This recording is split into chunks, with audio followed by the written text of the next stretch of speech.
Nu, čau visiem!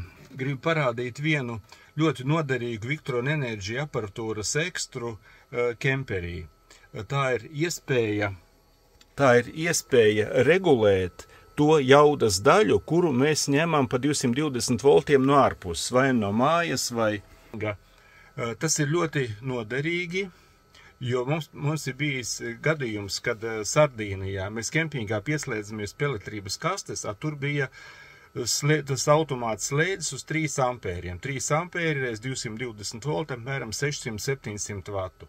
Un tiklīdz mēs pieslēdzam kaut kādu lielāku patērētāju, matofēnu vai cepeškrāsnu vai kaut ko, tas slēdzis uzreiz lec ārā. Un es dabūju tur daudz reizes staigāt pie tās elektrības kastes, liekt apakaļ iekšā to slēdzi, lai atkal mums būtu elektrība.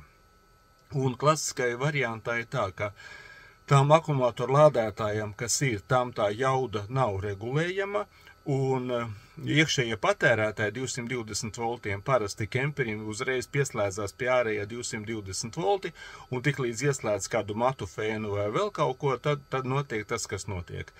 Bet šajā te Victron Energy gadījumā ir šis te ārējais panelītis, kuru var regulēt to jaudas daļu. Te ir 3 ampēri, jeb tas būs kādi 600 vati, cik mēs gribam ņemt no ārpuses. Un tagad dotajā brīdī mēs no ārpuses, no mājas, es lādēju 590, 580 vati.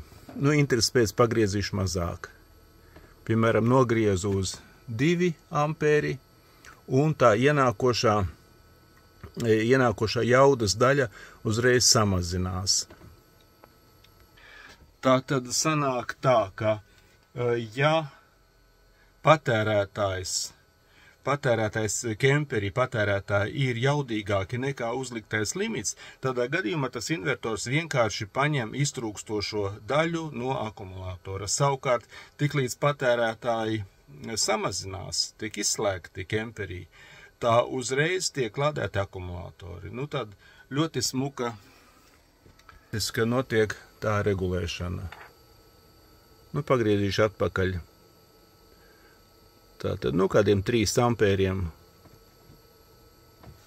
ampēriem lādēšu akumulātorus. Akumulātori te ir daudz, apmēram 1400 ampērstundas, un lēnā garā lādējās. Tā, kas ar ūdeni notiek? Ūdens augšējā tā standarta bāka 110 litrīgā ir pilna, un lejas bāka 70 litrīgā papildus arī pilna. Gatavs ceļojumam.